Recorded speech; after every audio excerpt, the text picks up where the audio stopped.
Kipesile, nadhani unaiona hii sura ya kazi. Katika siku ambazo nimevurugwa ni leo. Sina mjadala na wewe na sitaki kupoteza muda kuongea na wewe. Kilichonileta hapa, naomba unipatie mchanga wangu. Wewe unataka niongee mara ngapi? Nilikwambia sina mchanga. Unataka niongeeje ili unielewe?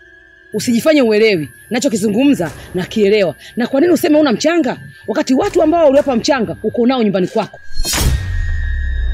Kwa hiyo unajua wazi mchanga uko wapi. Na unajua pia nikija nyumbani kwako sina ninachokiona. Unajua mwenyewe nyumba yako umeifanya nini? Halafu unaniambia mchanga hauna. Naomba unipatie mchanga Kipesile. Kwanza wewe usinichime mikwala. Nitageuza mee sasa hivi. Sipendi utani.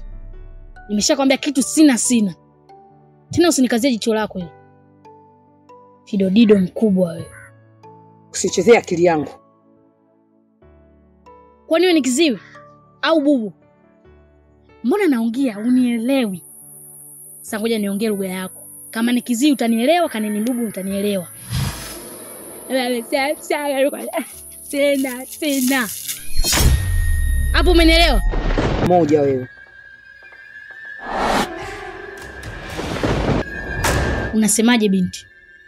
Kipesile, nimeshindwa kufika nyumbani kwako. Unaonekana mtoto mdogo sana. Lakini umejiimarisha kweli kweli. Kipesile, niko hapa kwa niaba ya kumwombea msamaha mkuu wangu. Najua ni kiasi gani unamchukia mkuu wangu. Nina imani hata mimi ujio wangu hujaufurahia. Kipesile, mkuu wangu anaumwa sana. Ile hali ya kipara imemrudia mkuu wangu. Kwanza wewe umeniita ili tuje kuongea upumbavu. Mkuu wako ameutaka na mimi nimempa. Kwa hiyo siwezi kurudia matapishi. Yaani namaanisha siwezi kumponesha. Sasa sijui umekuja kufanya nini. Bora tu ungeenda. Kipesile ndugu yangu, hatupasi kufikia huko.